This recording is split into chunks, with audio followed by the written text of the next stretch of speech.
Welcome to The Burning of the Midnight Amp, where we are dissecting music history, album by album, and track by track. And we continue on the Sparks album In Outer Space from 1983. It's their 12th album. And we have come to track number 2, Popularity, written by the two brothers, Ron and Russell Mile. Excited? Yeah, I have not heard this album at all. And I quite enjoyed the last track, so looking forward to it. You have heard one song, though. Live. Yeah. Oh, yeah. Mm. One time. One time. Not this one. One time only. So, I suggest we just jump into it and have a listen.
Yeah. Pleasant little tune. That's an interesting little thing. It's got this probably quite annoying after a while. Synth just goes. I think it was okay now, but if you listen to this track a lot on repeat, you probably would want to tune that down mix-wise, or maybe out of the tune. Not at all. Not at all. No, I could listen to this for 10 minutes. It's no problem. But I think what's on top, there's a beautiful synth melody that also comments on the verse and chorus and plays solo in the end. Reminded me a little bit of Computer Love by Kraftwerk. Yeah. And I really like that a lot. And I think the verses were beautiful. He sings them beautiful as well. So I think it was a very pleasant song. But I first thought listening to this for the first time was it would be interesting to hear it without the see how it would. I actually had similar thoughts, or not necessarily that I want to hear it. That I sit there and think, oh, I would really want to get rid of that, but I feel that there is maybe a better song under here in a different arrangement. That's my sense. Not that there's anything wrong with this arrangement, but I feel it has a greater potential than it has here. Okay. I really like the production. The way it is produced in here is, to me, they done the right things. Yeah.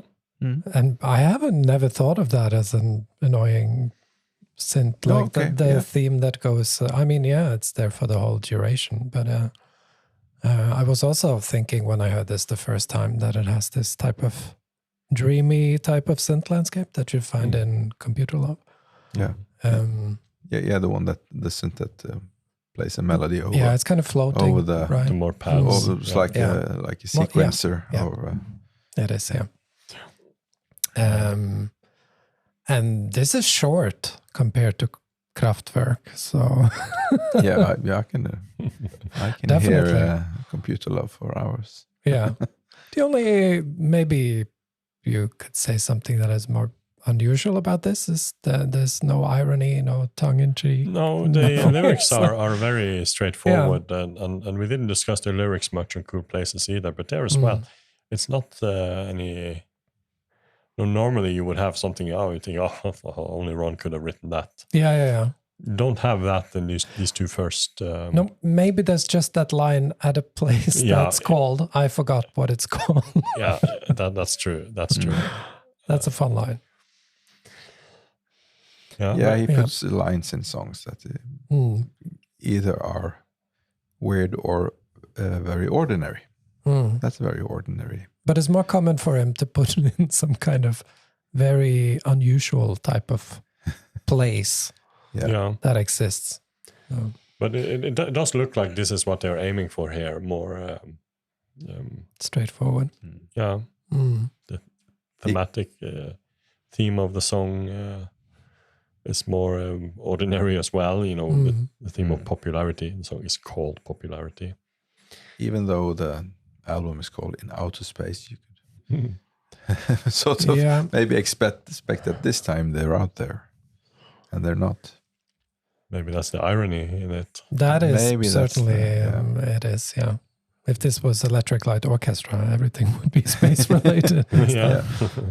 But talking about the lyrics, Ron commented on this and said that with this song, it says it's one of the better songs on the new album, he thinks.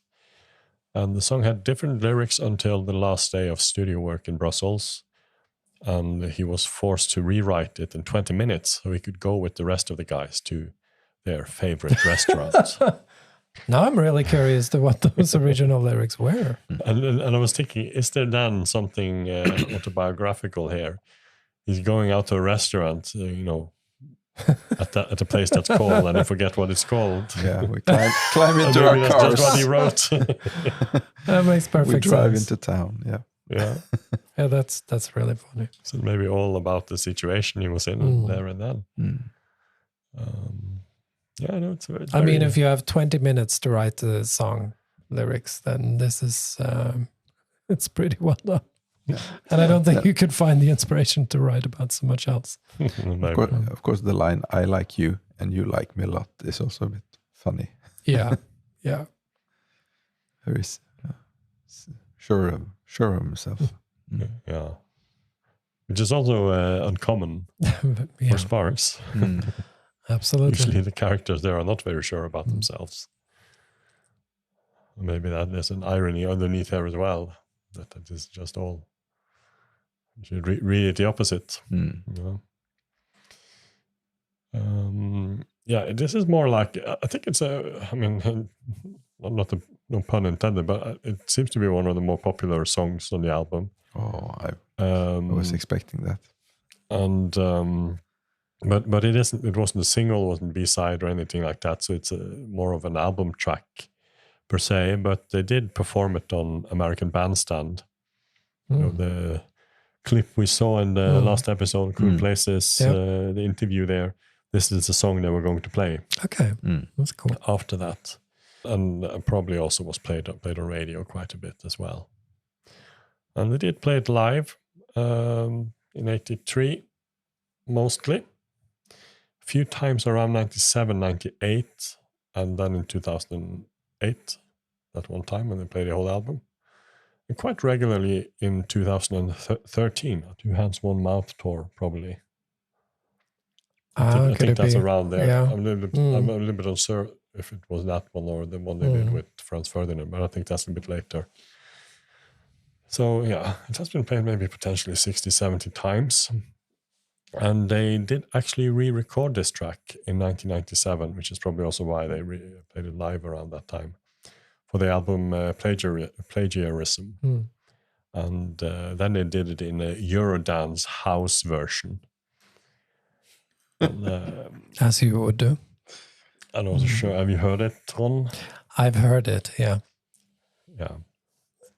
Do you prefer that one over this? No. No. I don't. Yeah. But it's fun. It's fun, but it's interesting. I think we can leave it at that. But it actually has been covered quite a bit. Peter Koenig did it in 1999 on the Sparks tribute album, Amateur Hour, which is actually a great name for a tribute album because they were all amateurs who came together to create a Sparks album. It's the perfect title. Yeah. Yeah, he actually did 3 covers on that album. And then we have an Estonian artist called Taivo Sots, in 2010, who did an Estonian language version of this track called Popid Oleme. And he named the album the same as well. Cool. Yeah. And then for this Bandcamp PRF monthly tribute series in December 2020, there were actually 2 artists that did this track. So Brian Whitney from the US did one, an acoustic quiet version, and Spicker, who did an instrumental, highly experimental and barely recognizable version of it. Sounds interesting. Yeah, I'm not even sure if you can call it cover, but yeah, it was named Popularity and released on that project at least. And then in 2021, an American electro synth pop band called Yacht did the song on the album Subversions. And Yacht here is an acronym for Young Americans Challenging High Technology. Yeah, it's a really cool band. Yeah. That's a synth pop version of it, which is quite okay. So yeah, nice. As I said, quite a comfortable track. Very nice. I like this a lot. And to you who are listening to us, what do you think of this track? Leave a comment below and let us know. We're gonna head on to the next track on this album, Praying for a Party. That will come in a couple of days. Until then, you must all have thank you for watching us, and you must all have a great day and goodbye. Goodbye. See you in a bit.